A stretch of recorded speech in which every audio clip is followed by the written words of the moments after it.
TRENT BUHAGIAR, what a player!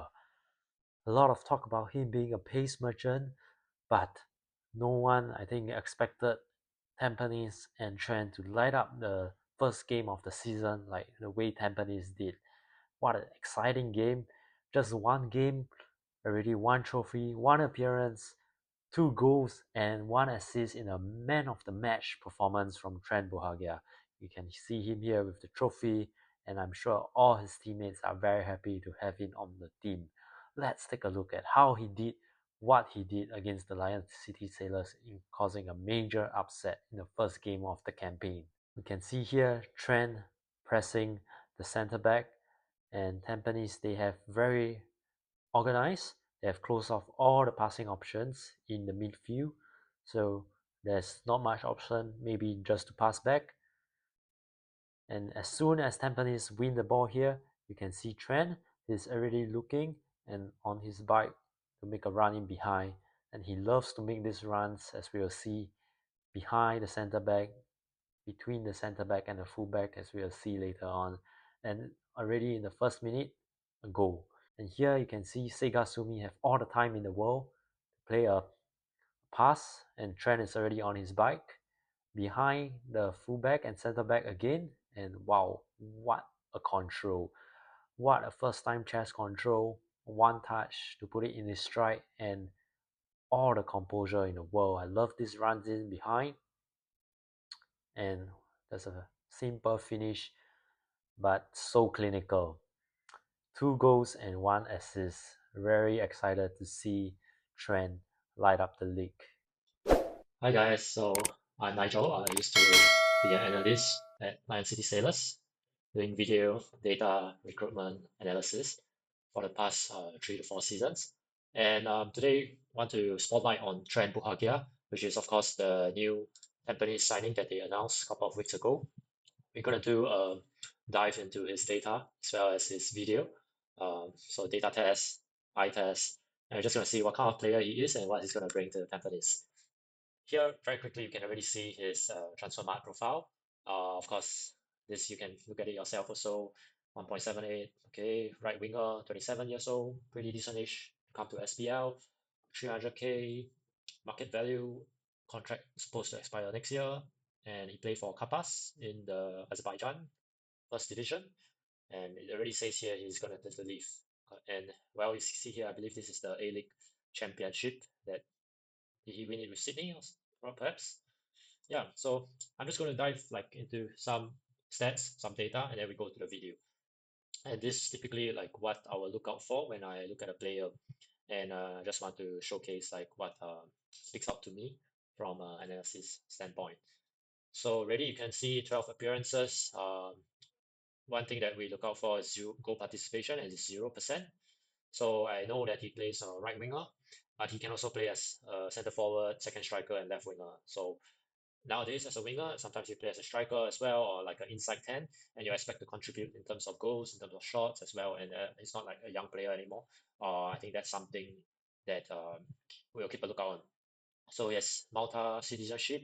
Saw that he played a couple of games for them already, as well as Australian citizenship. I think he played for under 23 when he was younger. Yeah, all these things we already know. Okay, let's dive into some heat maps we have from White Scout. Straight away, you can see he occupies on the right-hand side as a right winger, coming inside a bit, but mostly hugging the right flank and trying to provide support from and with. So in terms of passing in key areas, uh, the ratio, direction, and average pass length for zones with more than 10% of all passes, you can see it's all on the right-hand side, coming inside. So diagonal passes, crosses, as you can see, or when he plays inside, is these diagonal balls that he provides. So we already have some sort of idea what kind of position he plays, what he brings to the team. So these are the positions that I've seen he's capable of playing, and of course we'll look at the video in a short while. Right winger, definitely. I think this is dominant position. He's right-footed. I saw he can also play as a striker, which is I think good for Tampines, as they have a couple of departures recently. Of course, he can play on the left as well. I saw he did that for Kapas, his last team, and as a very popular position for wingers nowadays to come inside and play as a number 10 between the lines. So that's why you see a lot of inverted wingers like right foot on the left foot on the right, like the land here. So he could play here. Yeah. So these are his positions. That's good. It's versatile.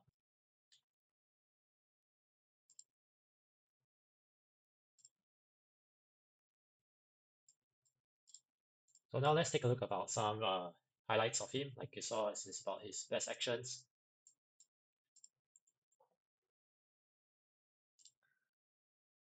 All right, let's take a look at some of his best actions. You can see as YouTube highlights of him. Typically, we try not to look at the YouTube highlights because, of course, they will show the best um, highlights of his game, or the goals, or the assists, the best crosses, dribbles, or the best actions, and it will look like he's a $1 million player, like $100 million player, like Messi or Ronaldo. But of course, it gives you a good idea, like what is he's capable of, what is Trent's capable of. So it's good, and we're gonna take a look at that before I talk too much. So here you can see him here is spotlighted number 7, and very quickly, this was the first clip that I saw when I looked at his best actions from White Scout, and this is I think 1 or 2 years ago when he was playing in the A League for Newcastle Jets. Um, so I think that tells me that, or rather, it makes me question like, how come the best action is from some time ago, maybe 1 or 2 years ago. So, okay, something to look out for. Like, has his performance maybe dipped a bit since he left the A League and moved to, I think, Italy and Azerbaijan.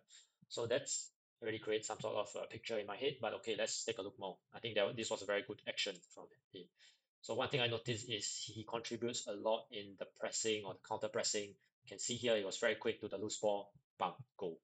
So over here, that's why I say we saw a lot of his heat map on the right hand side, but you can see here he played, this is like a striker, center forward kind of position, right? So he's occupying almost like a number 9. So that's interesting. I think that's good for Tampines. And you see he has the awareness to, run into the box. He can hit when the cross comes in. That's good. Here he is. Saw somebody say he's a pace merchant. Well, in the video you can see already he's very fast, right? In transitions, can contribute a lot. He can run the whole field and even finish. So this is in the A League, definitely higher level than SPL level. Very good. Here, like a striker, getting into the box when there's a threat, finishing the move. That's good for, shows you what he's capable of. He can be a poacher in the box as well, not just playing as a right winger. And here we have him on the right and delivering a cross, a very good cross, and wow, fantastic header. That's an assist right there. Uh, Here, picking up halfway line, dribble, dribble, dribble. Likes to run with the ball. Very good action here. You know, passing it off to the right winger and instant sprint into the box to get a return cross and finish. Very good, very good. Uh, yeah, again, as a right winger, you want them to be inside the box at the back post or second post when the cross comes in. So as a extra man in the box to provide an extra threat. And a lot of times, this is how a lot of goals are scored, by the way, if you look at the statistics or the analysis, cross the back post because the fullback is often asleep. This fullback for most teams. Ball comes in, completely free, goal. Um, Here again, the same thing. See, back post, finish, great finish. With the head, he can score with his head, with his right foot. Here you see he plays on the left, like an inside 10. Perhaps this is the left back and he's the winger inside, playing inside, not on the right as we saw. So he can play between the lines as a number 10 to drop and collect the ball. This is expected of all the wingers these days to play in the pockets, the half space channels. Here. That's what he can bring to the team. Very good. Here, this is in Azerbaijan, of course. We're playing for Kapas.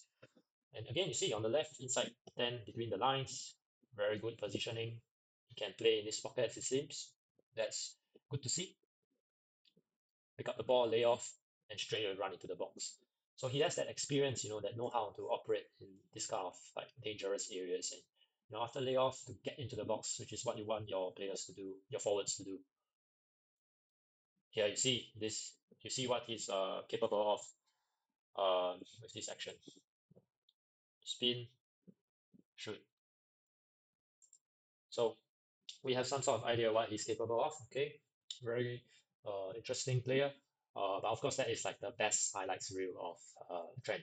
So you have to look deeper. You cannot just look at some YouTube highlights and say, top player, let's sign him. So I think this is always interesting to look at the numbers. It gives you a more picture. Like we don't just look at we shouldn't just look at the numbers or just look at the YouTube highlights, of course. Try to look at everything and get a good picture of him. So I think this is very interesting because his whole career so far, all the clubs that he has played off in Europe and in Australia, and what is his performance like. So I think it's good that he has played in Asia or like Australia, like not too far from Singapore. So hopefully that will help him to acclimatize to the weather and the humidity.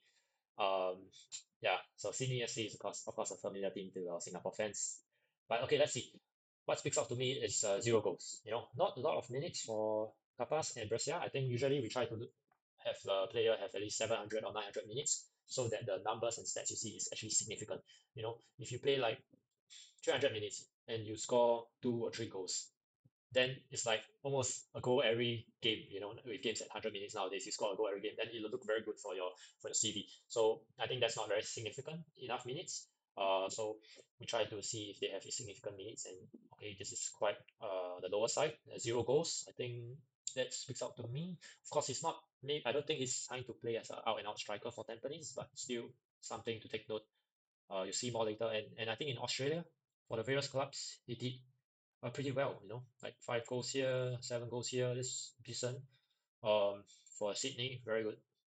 Very healthy, pretty healthy. Goal scoring record, and of course he was with Central Coast Mariners and played a bit for national team lately. So okay, let's dive deeper. So I think it's good to compare the clubs that he has played for and have some sort of idea what level they are at. Of course, Singapore is very far away level from the rest of the world, but we can compare. This is from Opta Sports ranking. You can look at Opta Sports ranking Google and you can put in your team and see their ranking. I think it's something I really like to do because you get an idea and you see uh, Capas and Tampines, those two clubs, they are pretty close to each other. So hmm, maybe similar level, maybe. I mean, I don't know much about the Azerbaijan league. That's why I'm just relying on this for a gauge. Sydney and Brescia plays in Syria B, so that's in Europe, very high level, much higher level than Azerbaijan league and Singapore Premier League.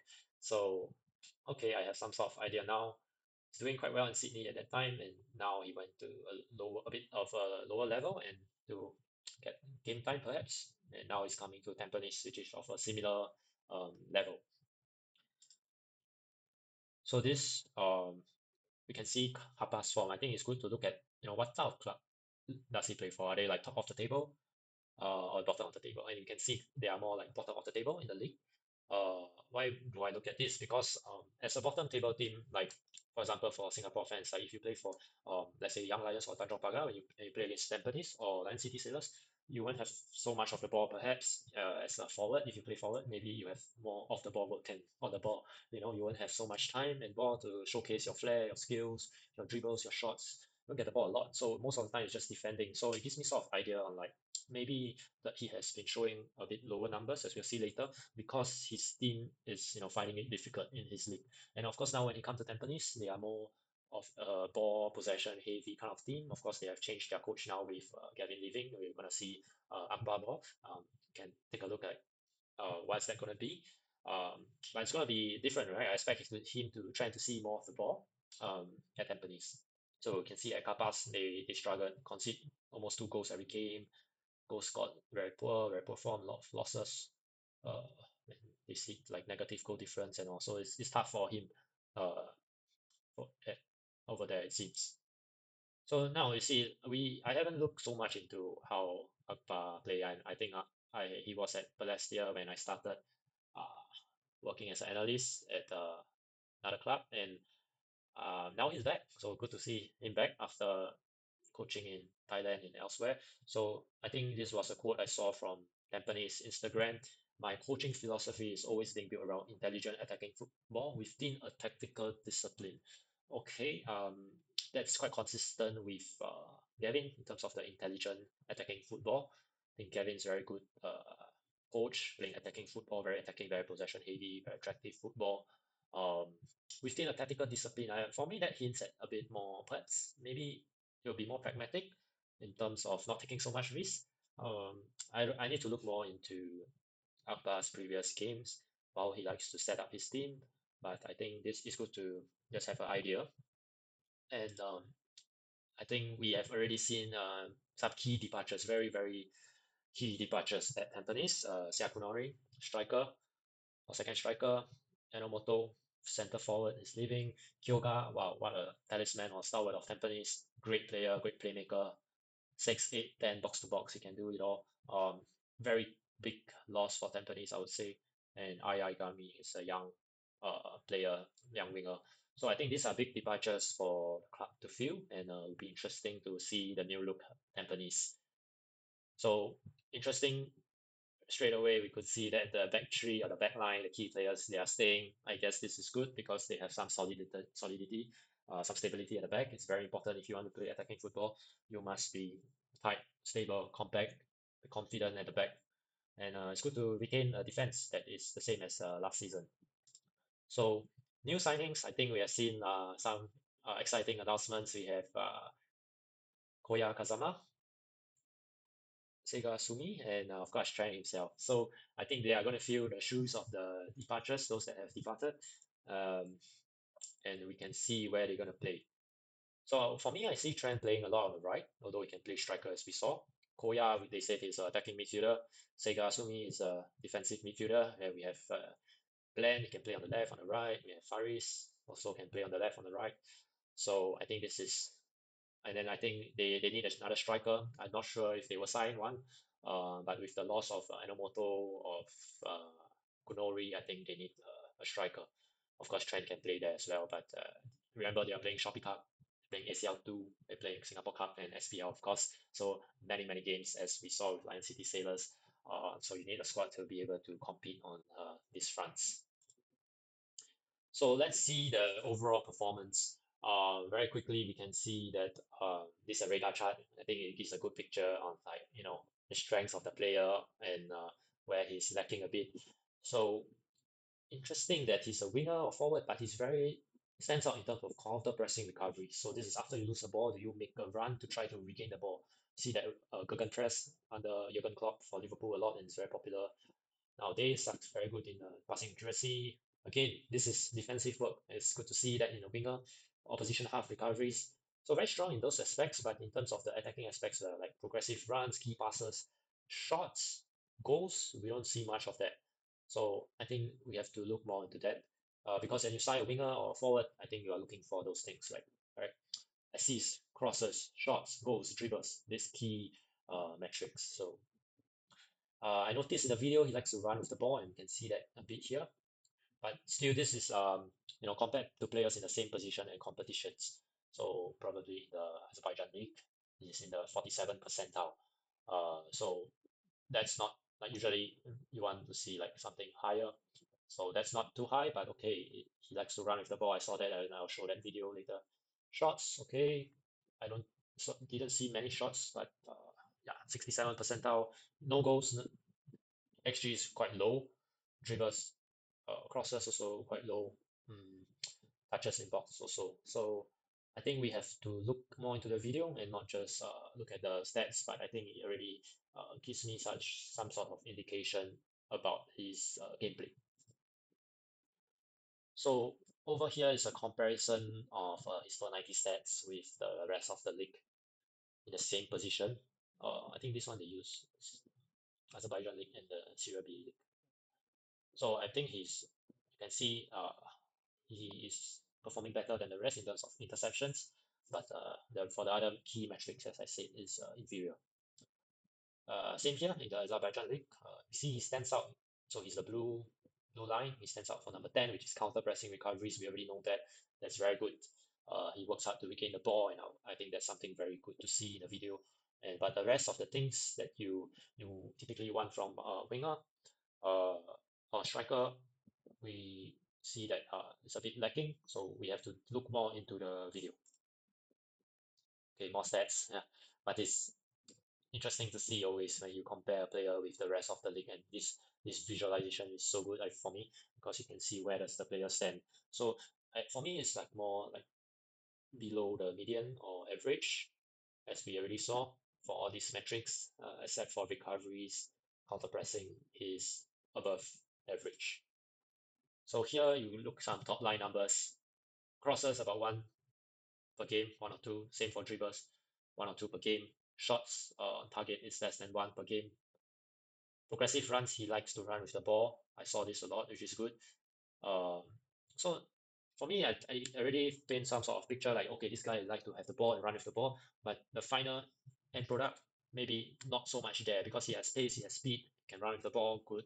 But a lot of times we want to see the end product as well. So shots here is number 74 in the league for about 75, 0.75 per game, the 90. Crosses about 1.5 per game, 28 in the league. Second assist, none. Touches in penalty area 1.5 per game. Short assist, none. So, hmm, I for me, I think he performed like as we saw earlier, performed very well in the A League across two or three teams. But I think after he moved back, he moved to Europe, found the going a bit harder. So here is his shots map. Two on target. And notice he likes to take some long shots. It is very far. This is like, yeah, probably can't play on the right and come inside to the box and shoot. But two on target is not a lot. So the XG is for his total number of shots here. It's not very high, and of course, zero goals. So I don't uh, expect he will. Hmm, I think, but of course, this is going to translate into the SPL level where, for me, the defenses are not the best. I think he will find definitely good opportunities to shoot and to score in the Singapore Premier League.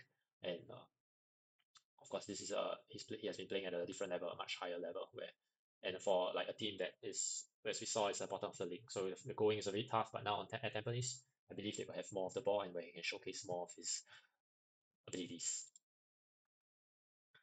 So dribbles, let's see here. I think about 1.5 we saw per game, about 64th in the league, and 1 out of 3 is successful. I think he has definitely dribbling abilities, as we'll see in the video. Progressive runs, 1.2 per game, and he, even though it's like lesser than the first 39 in the league, he progresses the ball, quite a lot. 50 meters is like half the length, half the pitch or more. So that's good. So dribbles, we saw he played on the left. There were some that were followed by a shot. I think he's very good at carrying the ball in transition, as we'll see later. Ball progression, you see, it seems like it ties up with here. The arrows are very long, which means he can carry the ball over long distances. And I think this is points to one of his strengths. On transitions, I saw this a lot. He can really run with the ball with his speed. And yeah, but end product, I think usually after that results in the loss of the ball or some 16% of time accurate pass and 8% of the time with a shot. Yeah. So I will like to ideally see those numbers improve after it comes to the SPL. Crosses, again, end product, right? We After you run with the ball, we want to see crosses, good crosses, successful crosses, or shot on goal. So I think it was quite low, this aspect, about 25% accuracy, uh, not a lot of crosses per game. Yeah, about 20%, 20 something accuracy. I think about just one or two crosses per game. And so we already saw some of this interceptions and recoveries. He do well, but maybe not so much in the other attacking metrics. So here you see, is that a shot, is that a cross? I'm not sure. Here you see, he can really carry the ball over long distance, especially on transitions, because he's so fast. It's so hard to catch him. And I think this is a good chance actually. Decent shot right there. Here, very good position in the box. And okay, it's very tight angle. You see, it's very hard to score from such a tight angle. Here, again, free on the right hand side. Yeah. Teammate found him, and this is a very good chance. And uh, yeah, but did not manage to score. I think that was wide. I'm not sure if the keeper saved that. Here, okay, collecting the ball here and taking a long shot, which very low XG expected goals again. Unlikely to score from there here. For Malta national team, a long shot was blocked. And then these are the last 10 shots I saw, and now we are already at the Australian League. So you can see he doesn't take a lot of shots in like the past few games, and like very fast, maybe in the 8th shot or something, we are already in from looking at a video from 1 or 2 years ago for Newcastle Jets. So that's something that really says like, oh, he doesn't take so many shots, it seems. But of course, maybe when he comes to Tampines, it will be different. This we don't know. I think this was good good ability to find a space between the lines and create an angle for the shot, but was deflected, it seems. Here he is with the left foot, shot on goal, but yeah, here did not manage to get his shot off. So you see, like the shots are not too many, and also from difficult positions to score, which would explain why he hasn't been scoring. Last 10 dribbles, we know he can dribble, or rather, I saw. Look at him, he likes to run with the ball a lot. Dribble, dribble, dribble. Even a 4 against 1, he wants to run with the ball, but it's very difficult. Here he is, and you can see he has the quality. You can tell when a player has some tacklers. You know, he can run, he can really beat his man one-on-one, and I see him doing that in SPL. He can do that. I mean, SPL and the defenses are not too good, right? But this is a very good cross with the left foot, the weaker foot. Found a man at the back post, so he can do it, but I think it's not hasn't been doing it enough. So here I find, and actually managed to get across, but no one was really there in the box. Difficult conditions to play in as well. So here dribble, very difficult. There's no difficult position to dribble. Back to the ball, very difficult position to dribble. Here he is. He likes to dribble, but sometimes, too much and not very successful. Yeah, he is. Okay, so on transitions, we have seen a few times already. He can really take the ball, beat his man, and run the whole field. And that's why we saw his very, in terms of progressive runs, he can carry the ball, progressive carries, he can carry the ball like over large distances, which is something a good asset for Tampines. Let's look at the last 10 crosses. This is again a game from maybe 1 or 2 years ago, or we saw this really very good cross. It was SC's um, here in the Azerbaijan League. He found the space here, deep run, very good. Here again, deep run on the ball. I think this was a good cross. Oh no, not this one. But yeah, there was another unsuccessful cross. Here it is on the right cross, but it was intercepted. Again, we have another cross here. Didn't really find the target, was behind the man. Good position. What I like about him is his positioning. And you'll see in the off the ball movement, off the ball runs that we don't really have the statistics for that. Um, because it's hard to track when the person doesn't have the ball, right? There are other websites for that nowadays, but they're very expensive to procure. But you can see his positioning is quite smart. The end product maybe not so much there, but see his position between the defenders, so he find the space and get into dangerous positions again between the fullback and the centre back. So who's gonna pick him up? The six fullback or centre back is free. So your positioning is helps to create the space. It's a decent cross, and for the national team, not this not very good cross with the left foot. Uh, So that's for crosses, and I think this is for me one of his strengths off the ball runs. So because he has speed, he has pace. You're gonna see him running behind the defenses a lot. And for example, oh, I can see Tampines playing the ball behind opposition defense for him to run. This is what you want from your forwards, your wingers. Run behind so that you can pull defenses apart. Again, you see he starts from the outside, very good run. Bending his run, and he put the ball behind. And awareness, pick up the ball and score from a loose ball. He has that awareness and that experience. You can put the ball behind and he will be running, get into this dangerous position. So that's what you want. You want the work ethic, you want the work rate of your strikers, of your forwards to run, and you see on transitions. Once he beat his man, he's gone. Look at that pace. In a few seconds, he's in the box. Top finish. A really, really top finish. So this is what he's going to offer to Tampines, I believe. Always running behind, put the ball behind for him to run. Because he has the speed. He's 27 years old. I think this was offside, but you can still see what he's always trying to do.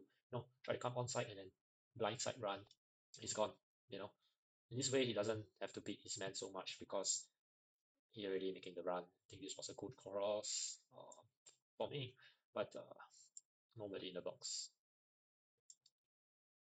And see what kind of player he is just from this action, always wanting to beat his man and run.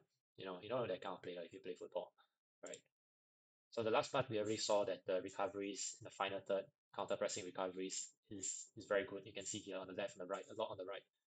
He intercepted the ball, counter pressing, good positioning, a lot of ball regains.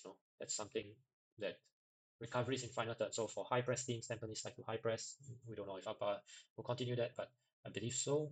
A lot of counter pressing, which is good. I think that's what you want to see, and you can just a very short video here. You see, from such a high position, he's running all the way back to win the ball, and this was for his last team. That's very good work ethic. And here you see a lot of running, from there to here, and then he wins the ball. And once he wins, he's already running. And this is such a good run, probably penalty for me. But wow, look at that, that's what you want to see from your players, that work ethic, that running. Okay, I think this one was one where he can do a lot better as a winger, put more pressure, more aggression to prevent a shot. So the last clip I put because look at the conditions that he's playing in Balta, Azerbaijan, sorry. Snow, artificial grass. So from experience, I think European players coming from European leagues, they take a bit more time to adapt to Singapore Premier League, whether it's artificial grass. I don't think that's going to be a problem because he played artificial here in Azerbaijan. But in terms of the weather, humidity, the heat, I think it will take a bit to adjust for him. So I don't expect him to light up the league straight away. I expect him to take some time, especially his game is a lot of running. Um, but yeah, that's what I see from Trent. I think it's a exciting player with the flair, the speed, but like to see more end product in terms of goals. And of course, we already said it's a new look Tampines, new coach, new players, big departures. They will have to do a lot of work and a lot of finishing work in the preseason to gel all these players together and find the winning formula. So I expect them, Trent or whoever, to take some time to find that in the new season ahead.